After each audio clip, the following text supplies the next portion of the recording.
Hello and welcome to another episode of Communication How.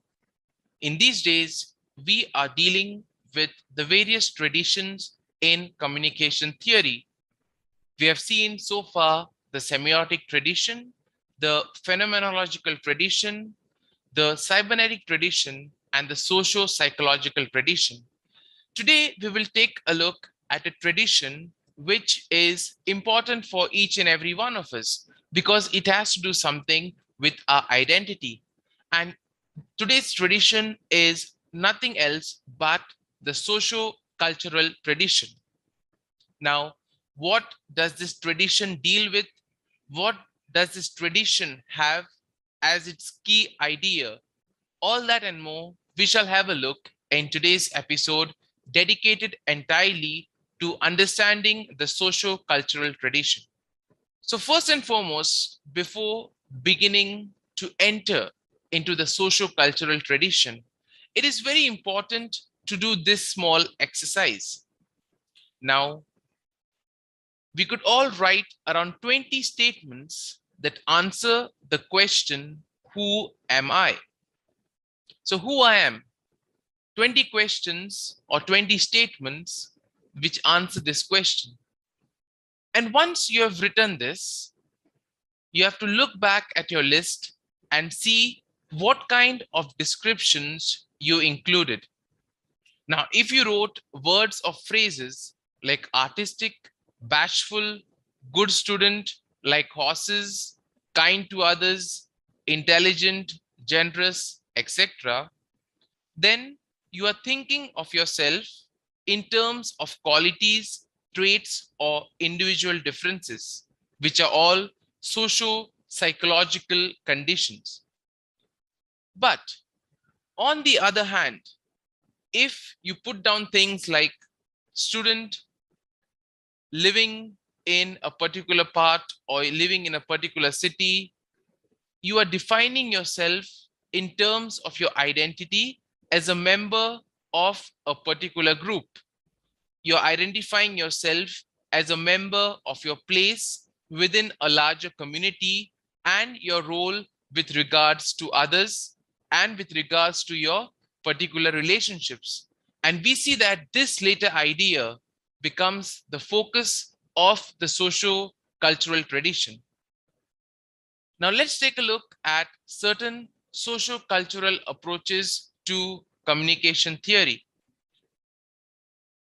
First and foremost, we see that socio-cultural approaches to communication theory address the ways of our understanding, meanings, norms, roles, and rules which are worked out interactively in communication. So in this way, all our understandings, our norms, whatever roles and responsibilities that we have, take place as a result of communication between people. So it is not just one person making the rules, but many people coming together, trying to put things, certain aspects into certain areas in order to make rules so that in the future there is no confusion. And I'm sure that within your circle, within your friend circle, whenever you play games, you always have an understanding. So the rules that you create are based according to your situation, and basically each and every member would have contributed towards what the other has said. In this way, we also see that such theories like the socio-cultural theory explore the interactional worlds in which people live, thus positing that reality is not an objective set of arrangements outside us, but it is constructed through a process of interaction in groups, communities, and cultures. And therefore, we see that most of the communication that we have is interaction. When we interact with various situations, when we interact with people from other cultures, we see that there is a lot of arrangement that takes place. There is a lot of adjustment which takes place. And we see that when it comes to such kind of adjustments, we need to have certain kind of roles and norms. And it is when we are deciding such kind of roles, such kind of norms, we see that interaction takes place, because in a way it is not just one person who is putting out or dictating the rules, but it is a group of people who come together and, most importantly, who agree on what is decided. And because of this agreement, we see that the importance of the others is very important and essential for the socio-cultural approach. And therefore, we see that reality is not just something that is arranged outside us. We are part of the process. And therefore, it is said that our reality, the reality that we live in, is constructed through a process of interaction. Now, let us take a look at some of the key ideas in the socio-cultural tradition. Now, one of the main important things to note is that this tradition focuses on patterns of interaction between people rather than individual characteristics or mental models. Now, we saw that in the socio-psychological tradition, the focus was on the individual. But when it comes to the socio-cultural tradition, the whole focus is on patterns of interaction that takes place between people, between a group of people, the interaction, the discussion, the agreements that take place. And therefore, we see that this is what gives this theory a special place in communication, because we know that man is a social animal. Man likes to talk, he likes to interact with others. And this is what makes this socio-cultural tradition very important for us. And therefore, we see that, as we have said, that the socio-cultural tradition focuses on the patterns of interaction. And therefore, we need to understand the word interaction. Well, we see that interaction is a process plus site in which meanings, roles, rules, and cultural values are worked out. So, as I said earlier, it is people who come together, who decide, who agree on certain norms and certain rules. And of course, experience would come into play when they are deciding these rules. But more importantly, it is the interaction that takes place. It is the to and fro communication, the back and forth communication that takes place between these people. And therefore, we see that interaction plays an important part in the whole process of formulating meanings, roles, rules, and cultural values.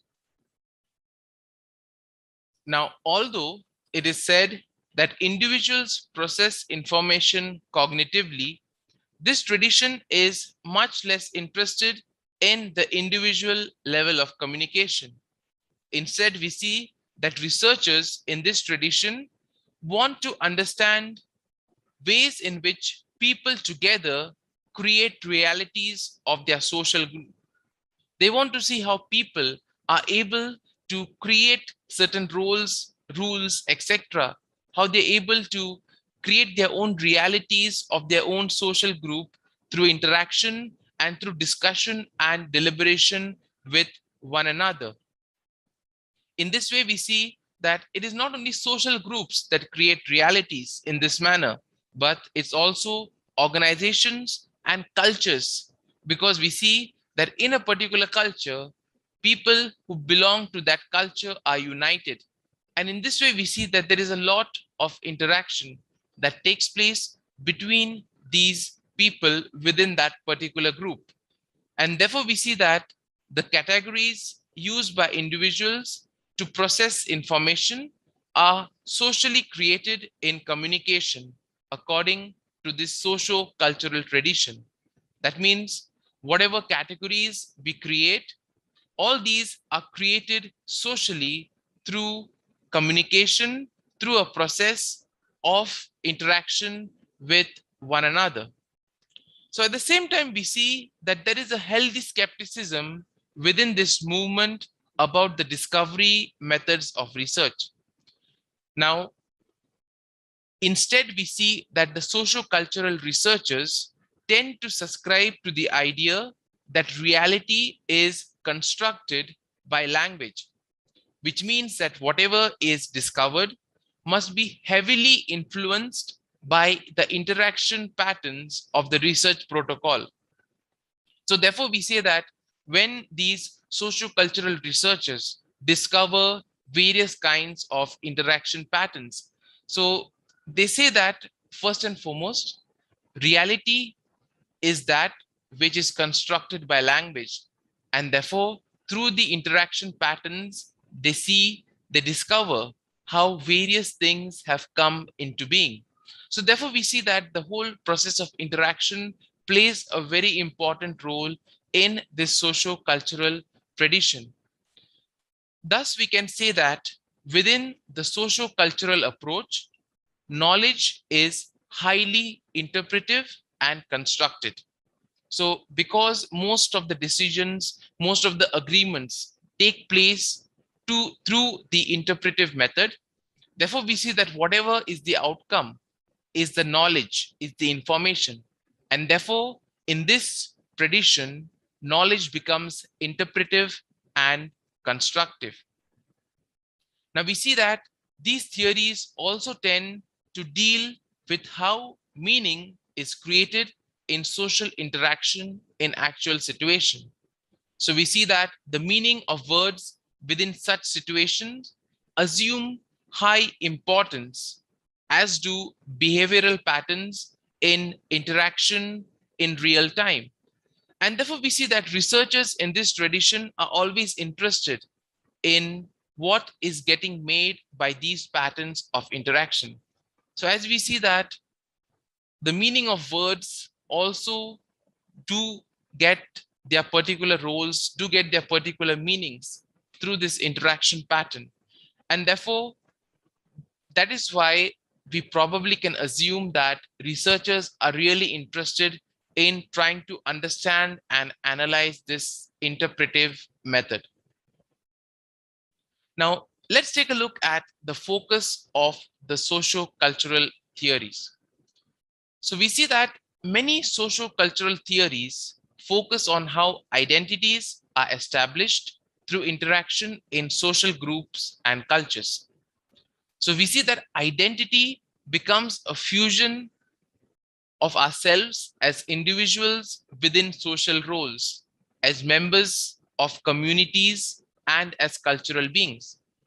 And therefore, since all these things take place through interaction, through people meeting with one another, through people talking with one another, that is why we see why this socio-cultural theory, why this socio-cultural tradition becomes very important for researchers as well as for us, because we see that our identity becomes possible only through our interaction within the members of the community or our interaction within the members of the culture to which we belong. Now, we see that socio-cultural scholars focus on how identity is negotiated from one situation to another. Now, we see that when individuals live together as a particular group, there is some kind of negotiation, some kind of give and take that is always there. Because if you're living alone, you can do whatever you want. Nobody is there to question you. But when you live as a group, we see that there are certain things that you need to take care of. For example, when you're living in a group, you can't get up in the middle of the night and play loud music. Why? Because you would be disturbing the others, and of course, the others would get angry on you. But supposing if you were living in an isolated area, if you were on an island all by yourself, you could do whatever you want. And therefore, we see that since the individual now is a member of a particular community, whatever he does has to be done within certain regulations. And therefore, we see that these agreements, these negotiations, this give and take is always there in order to adapt and live properly in that particular situation. At the same time, we see that culture also plays a very important role, as culture is seen as a significant part of what gets made in the social interaction. Our interaction is mostly in relation to our culture. And therefore, we see that when we interact with one another, when we interact within the particular culture, the culture plays a very important role because it also determines to a certain extent how the interaction takes place. It determines the interaction patterns and also how rules, roles are made and utilized. And therefore, we see that it is important, therefore, to understand the culture as we try to understand the interaction patterns that take place within that particular culture. And therefore, we see that culture forms a context for action and interpretation. So, since you need to understand the culture before understanding the interpretation and the interaction methods, we see that culture, therefore, becomes important as something to be understood in order to understand the action, the behavioral patterns, as well as the whole process of interpretation. Now we see that because communication is something that happens between people, the community assumes tremendous importance in many of these theories. So, as I said earlier, because of the whole process in which the person is able to interact with one another in the community, we see that this theory and many other such theories which deal with the human interaction place a lot of importance on the community aspect. Next, we can take a look at the context. Now, context is explicitly identified with this tradition as important to the forms of communication and meanings that occur.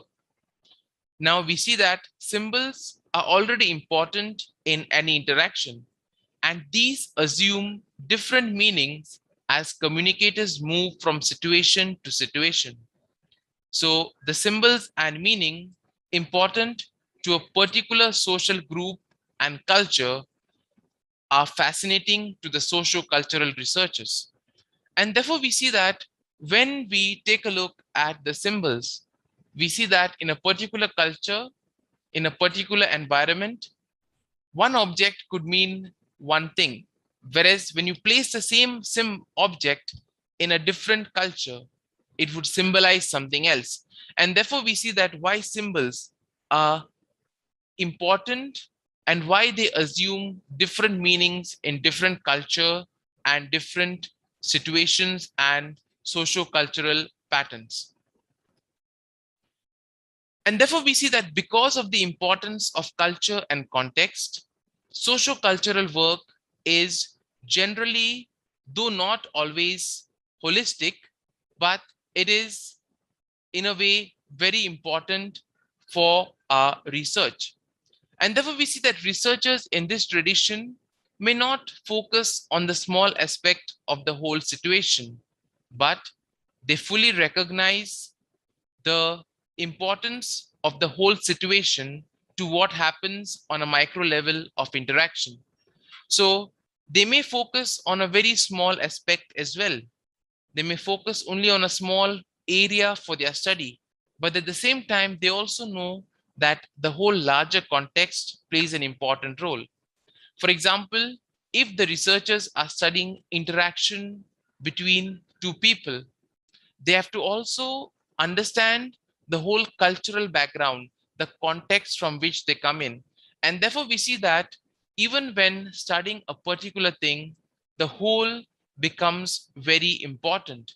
And in this way, we see that through the socio-cultural patterns, the researchers are able to understand much more aspects of the individual's communication techniques.